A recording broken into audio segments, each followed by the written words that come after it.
Hello everyone, it's Timmy and Shay. We're back again with another episode of In the Middle podcast. I'm feeling good today. I'm feeling excited. The sun is out. Today's the day the Lord has Has there been a day you've not been excited?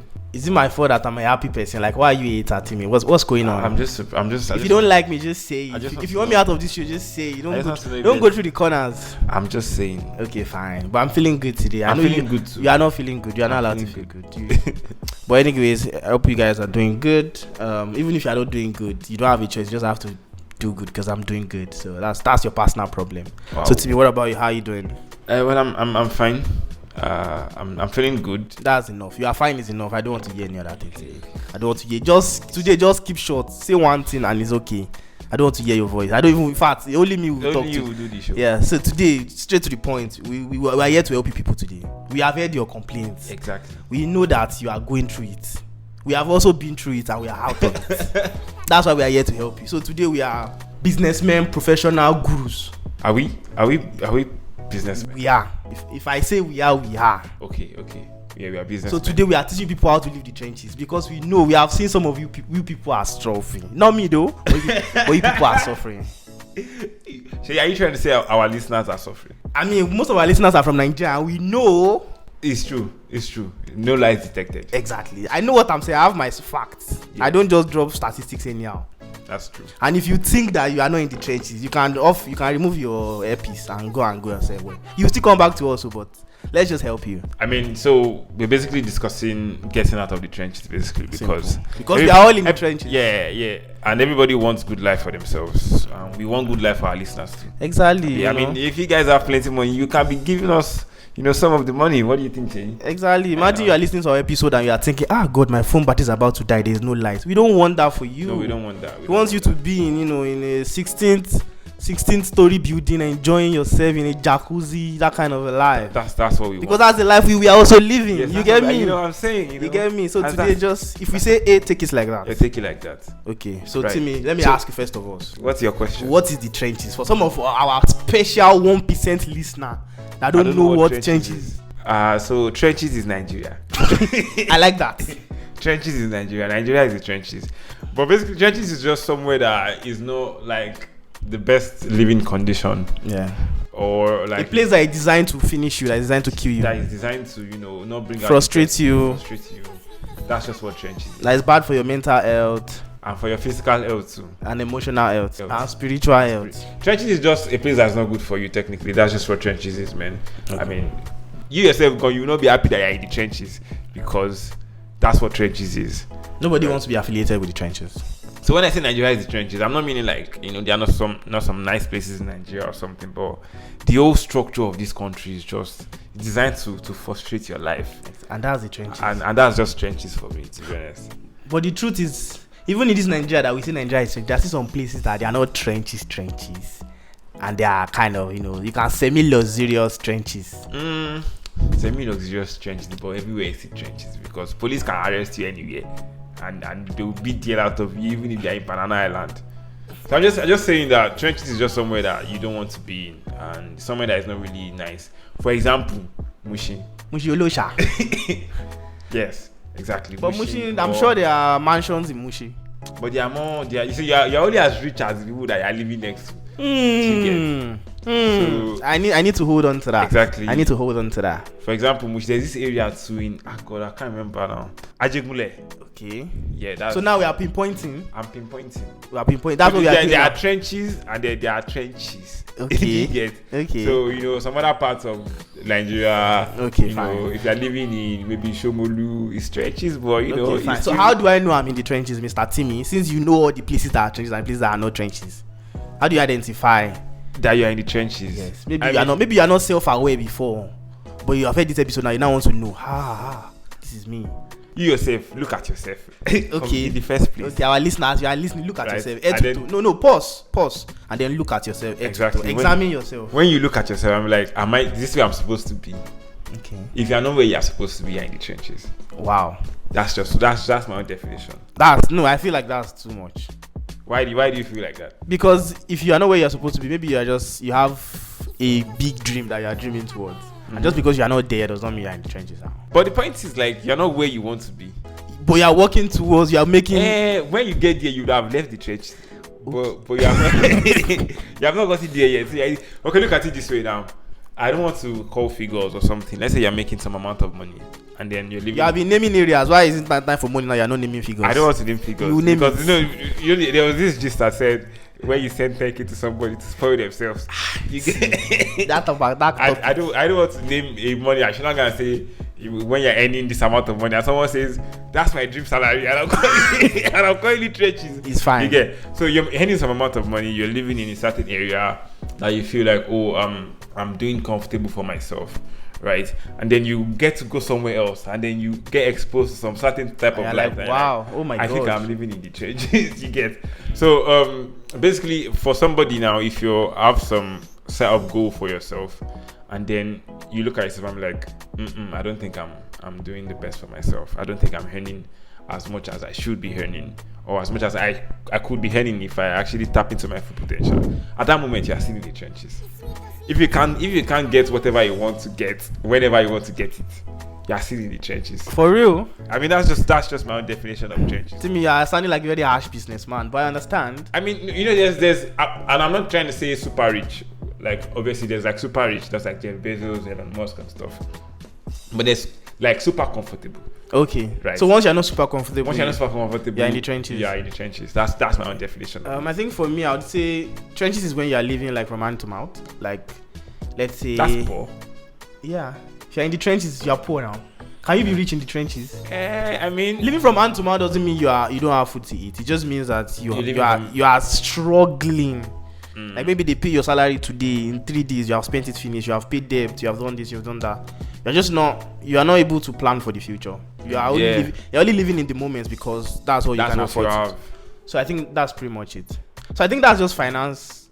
I think everything revolves around finance. Exactly. So that's why I told you. Finance. Because point is, once you start making more money, you live in better areas. But do you feel like at the moment you start making more money, you should live in better areas? Now, don't you want to leave the trenches? Exactly. That's just it. So everything still revolves around how much you earn or how much you get, and that will determine whether you're in the trenches or not. Okay, so now that we know that some people are in the trenches, like me, I mean, Timmy, don't go out of character. I said today we are businessmen, okay, we are financial gurus. Yeah, that's true. Financial gurus. We are making 9 figures every hour. I mean, yeah. You need to see my bank account. The database is running out of. In fact, my screen cannot contain the number of figures on it anymore. I mean, come on, believe us. The bank keeps calling me every day that do I want to borrow them some money? Exactly. That's how difficult it is to be us. Yes. So how do I make it out of the trenches? Sportybet.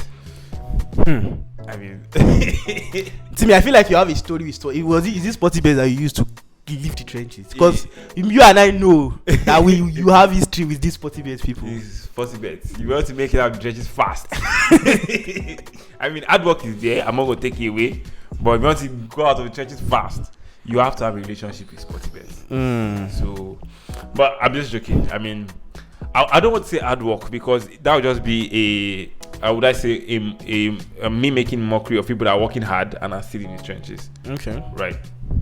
But to be honest, like the first way to make it out of the trenches is God's grace. And I'm not even joking. I know I'm not some sort of pastor or some sort of Alubarika. You get small work, big money. That's God's grace, to be honest. Like you just have to pray that God, I beg, as I'm going out today, let me see 100 million. Let me see 100 million. So what if I'm an atheist? Well, that's on you. Okay. That's on you.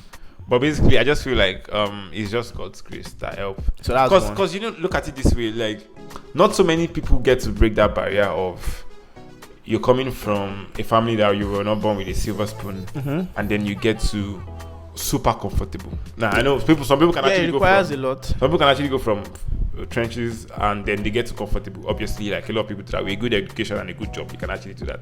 But for you to now break the barrier of from trenches to super comfortable or rich or like super rich, I mean, it takes a lot. It's not normal. Are you thinking easy? Am I thinking what you are thinking? No. That's not what I'm saying. Okay. But then it's just you had one person box. God is putting out two for you. You get. God is doing the finesse. You get. You just a press box. But obviously, working hard is one of it. I mean, like the more you work, the more chances of you getting rich. That's obviously that, and also working smart as well, right? You have to work smart, but then at the end of it all, it's just grace, man. It's just grace. So Shay, how do you feel like you make that out of the trenches? Don't say hook up. Don't say. I know you want to say hook up. Don't say. All right. Don't say hook up. It's not like I wanted to say hook up. I know that's the first thing on your mind. Okay, fine. So I think the first thing is to have a plan and surround yourself with people that are going to where you want to be. So for example, let's say you're not doing too well, try and look for people that can influence you. I think there's a saying that says you are a function of the 5 people you spend time with. I'm not saying you should leave your but all your friends are in the trenches now. Wait now, let me land. Okay. You will land first. So even if all the people that you know are in the trenches, try and get to places or go to places or be with people that are at least outside of your, is it tax brackets they call it, so that you can at least see what life is outside of the trenches before you even get there. That's true. You know, sometimes if you are going somewhere, you don't even need to go to the place. You just need to know the name of the place first. So that, I feel like that's the starting point. Know where you are going, and also you think big, but baby steps, like small steps. Maybe for example, now if your goal is to leave the trenches, first of all, try and taste what life is outside the trenches first before you fully leave. Put one leg outside of the trenches. So what I said is, if my goal is to leave the trenches, I should say one day I should save up all my money. I should go and rent one Airbnb in VGC. And like taste 2 days. I think that's actually a very good point. So I think, in as much as you are in a place where you are not happy with, it's very important to see what life is outside. So like you said now, let's say you're sitting in the trenches, you've never seen luxury in your life, you've never been in a place that has 24/7 light, you've never entered Benz before. If you can, and it will not affect you, just once in a while, just drive, go and rent one small Benz for like, maybe, I don't know how much they're renting motor, like 30k per day, or go and rent a very small 2 hours hotel that you just give them small, and just see what life is there. That would even motivate you to put in the work to. Well, that's true. I agree with that. But that will not take you out of the trenches. That's just the first that would motivate you to leave the trenches. It's just like, it's just like you're discussing with a friend, and then you're talking about work, and they say, oh, at my workplace they used to serve us lunch, they used to, and you need to see our office, and you're like, that's what they do for there. Are you sure you are not employed in your office? So, and it give you more motivation to actually, like, push on and then do something. And you even understand that it's possible, because some people don't believe that this thing exists somewhere. Yeah, that's true. Some people don't actually believe that there's life outside what they currently experience. Think like maybe the maximum money you can make in your life is probably like maybe 1 million. I'm not, to be honest, I'm not even going to lie to you. Right? You don't go out of character. I'm not going out of character. Okay, I'm actually going to use it as a motivation, okay, right? I'm here. So growing up, I mean, like, if you hear that someone is earning 1 million, you'd be like, oh my god, this person has arrived. I mean, like, when I was, probably going through high school, and you'd be like, if I can just finish high school now, I start earning like 1 million per month, and you're thinking that, I'll go slap Barry or whoever the president is at the time. You will slap him, and then at the end of the day, when you now like experience life, and then you feel like, okay, I mean, well, that's all right. I mean, but I just feel like you experiencing things. So there are some things you don't know they are possible until there are some houses that you don't believe that people can actually build until you experience that. So I feel like but it still goes down to hard work, having a plan. So Timmy, do you think you can, with legal steps, leave the trenches successfully without doing any magu, or maybe lie to somebody, scam somebody small, just a little bit? Maybe you buy something of 100 and you sell it for somebody else for like 1,000 or something. Well, that's not scam, that's business. Okay, I like business. I like that. It's not scam, it's business. It's just you doing what you have to do to get to where you have to go to survive. But obviously, it has to be there's nothing wrong in flipping. Like, you buy something for this price, you sell it for this price. As long as there's someone willing to buy for that price, that's business, right? But then obviously you can make it out of the trenches legally, and I say that we're all confident because I have made it out of the trenches legally. Are you sure it's legal? Are you sure if there's no small court case? If I can do it, you can do it too. Okay. But I mean, like, it just takes a lot of dedication and hard work. That's just what it is. I mean, and I think you have to be lucky too. Do you think luck plays? That's where I said God's grace. Like, luck is just a function of grace. That's just. Today I'm speaking like a pastor. Bless me, Daddy.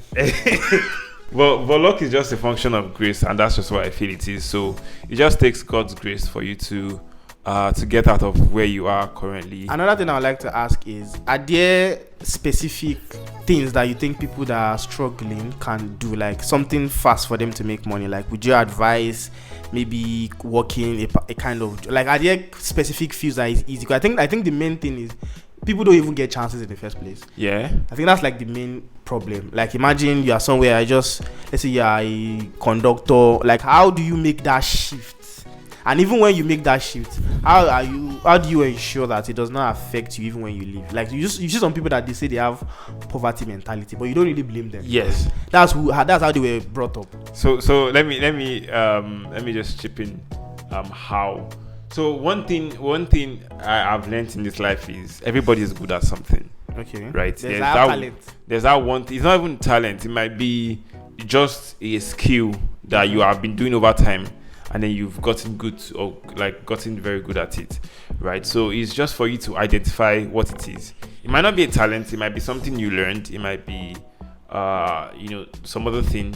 All you have to do is just find out what that thing is and then stick to it. But the point is, you have to ensure that that thing is something that can make you money, because there are some skills that, although they can make you money, but they won't make you a lot of money, right? True. So you have to find that skill that you know that, oh, this thing is profitable and there's demand for this skill.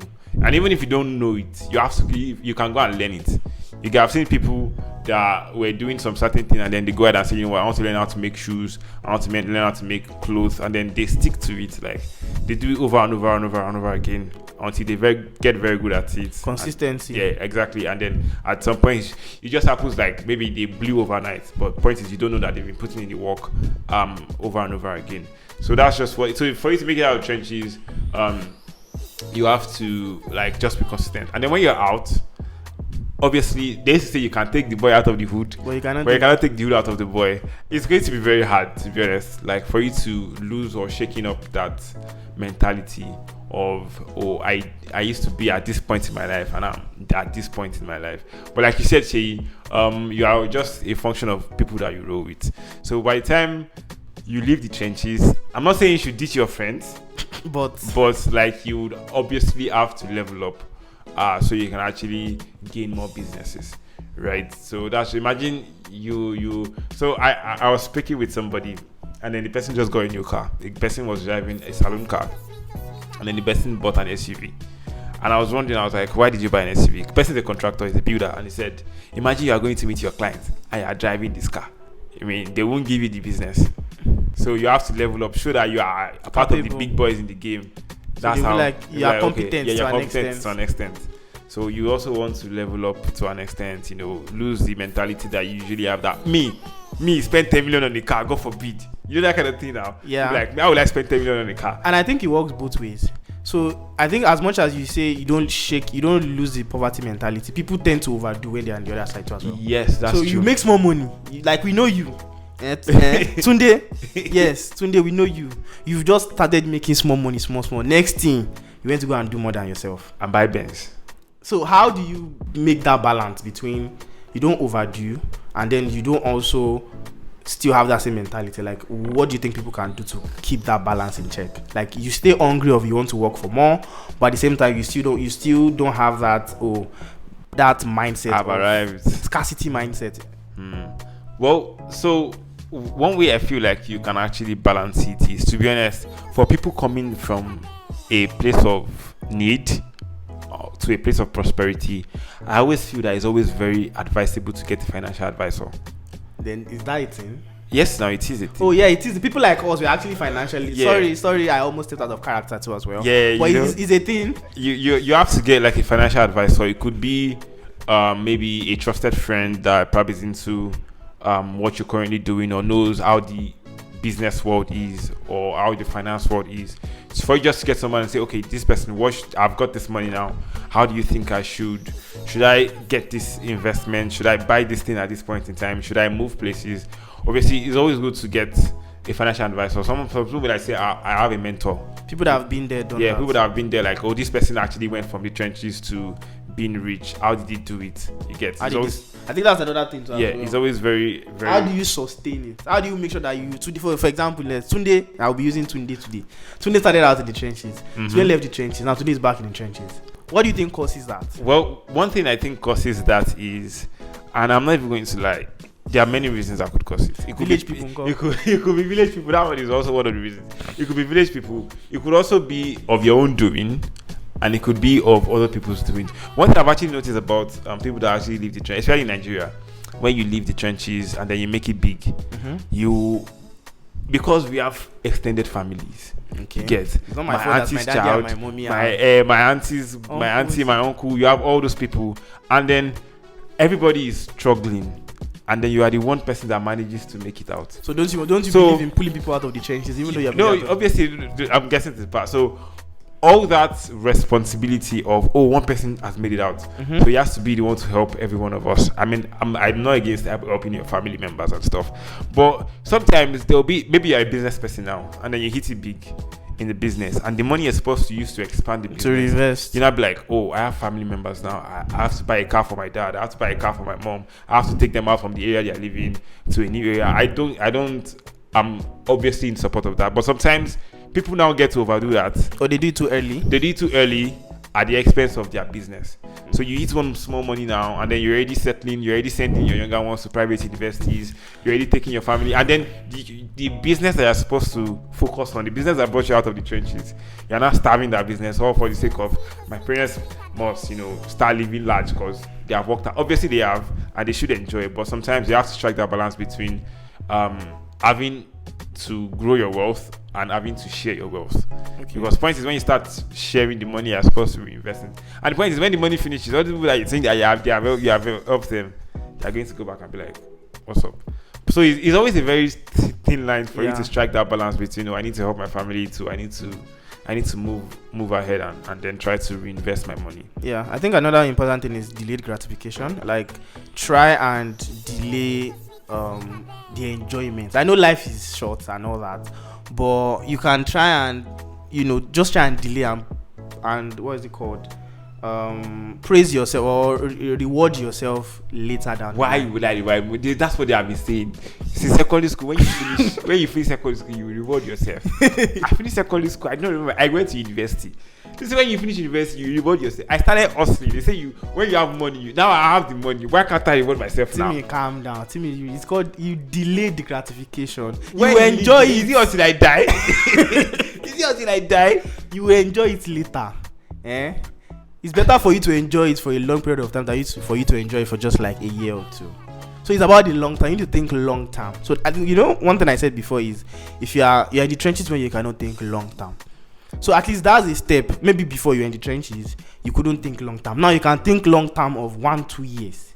So that will motivate you to work hard so that you'll be able to think long term of 10, 15, and even your generations to come. So I think that's just one thing to keep in mind is having that balance of how can I improve and also still trying to help people, because I mean the reality is you have your loved ones, and if you are the one that you are able to at least make something doing, these are the people you care about. And what's the point of life if the people you care about are not? I know exactly. That's just what it is. So if even if you go back to the churches because you help your family member, it's understandable. God will bless you with another. But I just feel like some people at the point is they just once they eat the first big check, they just but I actually don't blame them, because there's a Yoruba saying that says the money that a child first sees, you use it to buy. Oh yeah, I do. So sometimes you need to get it out of your system. I think that's another important thing. I think it's just like people used to, it's just like the old face thing that we talked about, like sometimes get it out of your system and just do it and just get it over with. So that now that you've experienced it, you've seen the bad side, you've learned from it. But why can't you learn from other people's? Why do you have to be the one to learn from it? It doesn't slap. It doesn't slap. So sometimes you make mistakes so that you can learn. So for example, let's say when you try and make small money, you blow it all, or you make a wrong decision, you're like, okay, fine, what did I learn from this? How can I do it better? And you move from there. So I think we've given some good solid points. Yeah, my own thing is that just be financially prudent. Once you make it, once you eat it, have that financial prudence that there are some things I need to spend money on. Well, Timmy, I don't want to suffer for this. Like, what do you mean I should be financially prudent? There are some things you need to spend money on, and there are some things you don't need to spend money on. Like, I mean, I get it. You want to carry 4 girls in one night. I get it. I also want to. But what? But you have to be wise. Okay. Yeah, be like, maybe I'll carry one today. Next week I'll carry You break it down. You break it down. I think that's another thing too. Another thing is try and avoid things that would drain you when you are. It's not even about finances now. Like that will take your time too much. Yeah, exactly. So that, because if you are just making it out, there will be a lot of distractions, and you have to be careful so that those distractions don't hold you down, and you will not just realize that you are just one leg out and you are not fully out of it. And I think it also takes discipline too as well. I mean, it takes discipline, and also I feel like one of the things that people miss out on is accountability. So look at it this way, yeah. You were in the trenches with a lot of people, maybe your parents and all that, and then you make it out, right? Or you get your big break, and then you feel like at that point you're not accountable to people. Like people can't tell you I'm bigger than you. What do you mean? People can't tell you what to do. I'm I better feel than like that's one of everybody. the mistakes people make that make them return to the trenches very quickly. Because imagine if someone makes a lot of money and then your parents, because parents always know. Most parents always know best. I don't want to say it's all experience. parents. They've been So they'll be like, hey, my son, don't all this one you are doing this up and down, up and down, up and down, that. You know what? Let me give you some experiences of people that I know. Right? And this one is, I'm not going to call names. So this guy, he eat it big. Okay. Doing what I'm not going to say what he did to eat it big. But he eat it big if you get me. Okay, we get you. And then this boy will leave the house and go and spend 1 month in an hotel. What do you mean? What's wrong with that? Like, dude, you're just sitting in, you're not at Ramajago or Hush puppy. I mean, then you would leave the house and go like and spend 1 month, go and pay for 1 month to enjoy himself. What's wrong with that? Then when the money finishes, you come back home again and also some more. And I'm like, I get it. There's always grace that you would make more money. Yes. But the point is, between that time of you spending the one you have and you getting another one, can't you just think long term? You get, and then try to invest your money, recycle your money, and see how it works out. So that's just why I feel like people do like, I don't want to suffer for this life. Exactly, to me, I don't want to suffer for this life. Maybe in my life, it's only maybe once in 3 months that I used to eat meat. Maybe it's pomo that I've been eating. Now you tell me not to buy a whole goat. Well, your money, your choice, boss. But so Shay, what do you feel like you do with your friends? Like all of you are hustling and then you make it out. I think the main thing is, do you change friends? There's a balance. So I think the main thing is, if the friends are weighing you down or they are not at least trying to level up. So if they are taking away from you, for example, let's say you have a friend, you've made it out of you guys, one of the person has the big break, and then you're now trying to tell your friend, this is how I did it. Put in the work, blah blah, it's not easy, blah blah blah, and the friend just doesn't care about that. They just want to, Baba, just dash me money, make I go buy beer. Like, that's just weighing you down.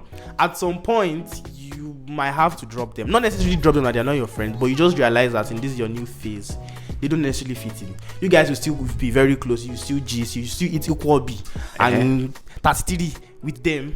But you just realize that you are not in that same you're not in that phase of your life anymore. It's painful to hear.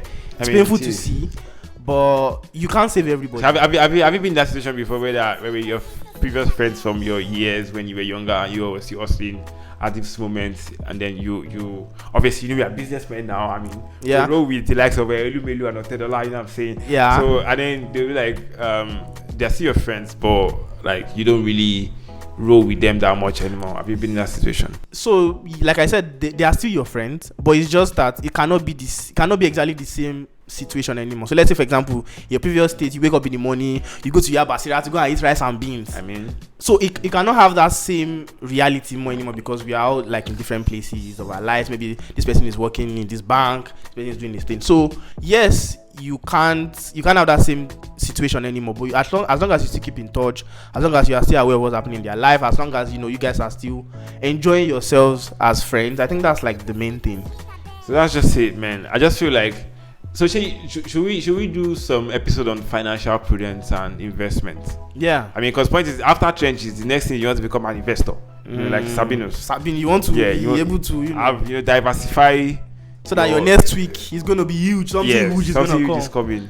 I think we're going to do an episode on investment. Don't worry, we are here for you. You know, we are financial gurus. Exactly. You get me? So I think that's it. I think the main thing is try and surround yourself with people that are going where you are going. You have to put in the work as well. It's going to take time. It's going to take time. Be consistent, and then with the grace of God, Allah, and whatever you believe in, just believe that eventually you're gonna hit eventually. You're gonna hit it big. You're going to hit it big. So Timmy, what do you have for our listeners today? So what I have for our listeners today is that I'm going to sound like a pastor again. That's not a problem. I'm going to sound like a pastor too. I'm going to sound like a pastor. Well, the point is, you can't get anywhere without God's grace. Okay. And that's just what it is. No matter the number of work you put in, no matter the amount of effort you put in, God is the one that answers like all requests. So no matter how talented you think you are, no matter how far you think you've gone in life, and then you feel like, I don't need God, I'm doing good for myself. I mean, you're just going to be back in the trenches in no time. That's just what it is. So I'm not saying you should be like some spirit coco or church goer every 2 days of the week. But at the point that you just know that deep down inside of you, you know who does it for you, right? Just put in your work and hope that God does the rest for you. So there's this saying that one of my bosses used to say, you'd say, walk as if you have not prayed, and prayed as if you have not worked. So I felt that you get to work as hard as maybe you are the only one in charge of your life, and then you get to pray as hard as you have not done anything in your life, and God is doing everything for you. So that's just what I'm going to leave you all with today. That's it. What do you have? I think for me, I'm just gonna say try as much as possible to have something to give. Like try as much as possible to have value, because people would usually invest in people that they see value in. And I think there's something called like the Matthew effect. I think the Matthew effect is pretty much saying people that have an advantage will always have an advantage, and people that are at a disadvantage will continue to have an advantage. I think it was coming from the Bible, which pretty much says like, for everyone who has, more will be given, and so everyone who doesn't have, it will be taken from him. So as whenever you find yourself, try as much as possible. That's more like the rich getting richer and the poor getting poorer. Right. Yeah, so as much as possible, whenever you find yourself, try and have something that you can give to people, have something that you can show, because people will take a chance on you when they feel, this guy is onto something. But if they feel like, there's nothing, you can never make you can never offer anything. So wherever you find yourself, surround yourself with people that can improve you, and it can also give. It's not always about what you can get, it's also about what you can give, because life is about giving. I think I need to call Elubelu. I've not spoken to him in a while. Yeah, we've not had a chat in a while. Yes, after this episode, we'll sip a bottle of wine with Asun and just have a chat with him. Yeah, we'll discuss next future of the next 20 or 30 years of Nigeria. Yeah, exactly, and the next decade. And maybe we'll speak to Dangote too, by the way. We've not spoken. Aliko called me like a couple of weeks ago. I didn't pick his call. I'll speak to him. So yeah, that's what we have for you guys today. We hope you've learned. In fact, check your bank accounts now, refresh. You would have seen some extra digits. Just from this mindset. They say mindset is the start. If you change your mindset, you can change anything. But you know that they used to say sometimes that there's no matter how determined the cockroach is, it will always end up in the belly of the egg. You don't read all the work that we have done. Don't read all the work we have done. But the point is, once you believe that you can do it, you can do it. Yeah. Knowledge is power. So now that you have the knowledge, go and execute. No more. I want to sound like a pastor today, but I think this is what we're going to be coming to the end of the episode. Thank you very much for listening. Don't forget to listen to our previous episodes if you have not, on Apple Podcast, on Spotify, on Anchor, AudioMac, anywhere you've been listening to us, even on our website as well. You can also listen. And don't forget to interact with us on our social media platforms at In The Middle FM on Twitter, Instagram, and TikTok. Yeah, we're on TikTok. Yes, although we've not made any videos lately, but very soon we'll make videos again. So thank you very much. Till we meet again in the next 2 weeks for another episode of In The Middle podcast. Thank you.